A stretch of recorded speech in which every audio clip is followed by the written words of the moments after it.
Action. I have always really loved Marvel movies and Sony Marvel movies. This is an all-female superhero film. We have a deep cast, and these roles are a real tribute to the script. And action. As a Gen Zer, it's like I'm so relieved to see a superhero movie about people who look like me and about young women. You don't think this is weird, how we're all connected? And I feel like the cast just couldn't be better. All the girls are amazing. Dakota and Sydney and Isabella and Celeste are so incredibly talented and so much fun on set. It's a cool thing. I'm a superhero. I'm sick. When you first meet Cassie doing her job as she does every day, she's a paramedic in New York City. I think the fact that she's hyper intelligent and super soulful and that her greatest superpower is her mind, that was very enticing to me. B-Mark? I've been a big fan of Dakota for a long time, and one of the things I knew I wanted to do with this movie is make it a psychological thriller. And I'd recently seen Suspiria, and I thought she was just magnificent in it.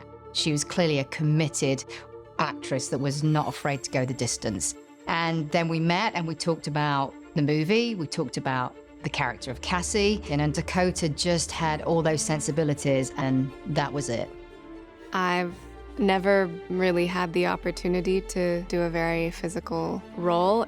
It's really exciting for me. You know, this is a new kind of role for her, so it's been fun to watch her meet the challenge. This is 210 en route with a 42-year-old female in cardiac arrest. I've been an admirer of hers for a long time. Her work is so real and so varied. She's really adept with comedy and then can like turn on a dime and break your heart. I think that Ben and Cassie, you know, if Cassie wasn't so emotionally unavailable, they'd probably be in love. And see what your future holds for you.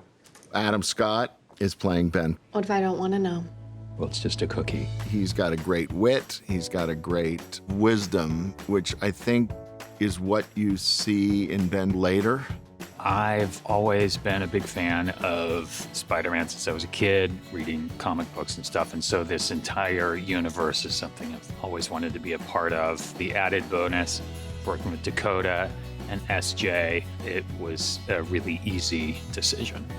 My scenes with Adam Scott, I loved so much. No, you were right. They're roping you in. Yeah, thank you so much. You're welcome. Because I think we both come from the sort of improv comedy world, so we could really work well together in that way. I love Adam. I've been a fan of his forever, but yeah, he's so funny and cool. I played this quiet, shy, very empathetic, sweet girl. I was really connected to her. She's lost. She has a father who now has a complete new family, and she doesn't feel like she belongs in this space and this environment in the beginning of the movie. Sydney's the best. She's so fun. She's such an amazing actress, so prepared. I've always wanted to be a Girl Scout. Of course you did. I'd actually worked with Sydney previously. In fact, she and I both did our first American television episode together. We'll be okay, Julia. We don't need a babysitter. Oh yeah, sure, just 3 teenagers alone in the woods. Definitely not the opening of a horror film. So that was really exciting. We met. I really felt that she was right for Julia. And so once we got her in place, it was then a matter of how do we find the other girls. We should go over there and talk to them. Really?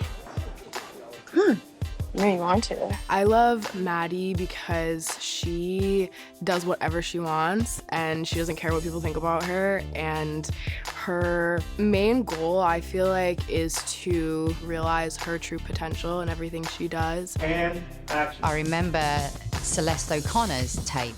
Cut. When I saw them in a mustard hoodie, they were so raw, so natural, energetic. I just knew there was Matty. Maddie! I think she's so badass. What I love about Anya is that she is a very intelligent, quick-witted, know-it-all. What good is it? What good is science? Okay, enough. But she's not the stereotypical idea of one in the sense that her presentation to the world is very feminine. It's very, like, fashion-forward. Background and action. So I really appreciate that. You know, you can have it both. You can be intelligent and you can be a pretty girl.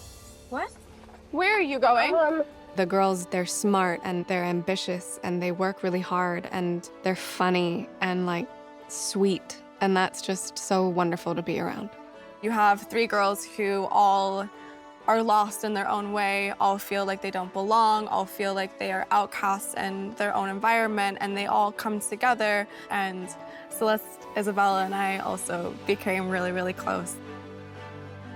You know, we had to do a lot of really fun and challenging things like running at 6 a.m. and like being in the harnesses and being up high and spinning and jumping.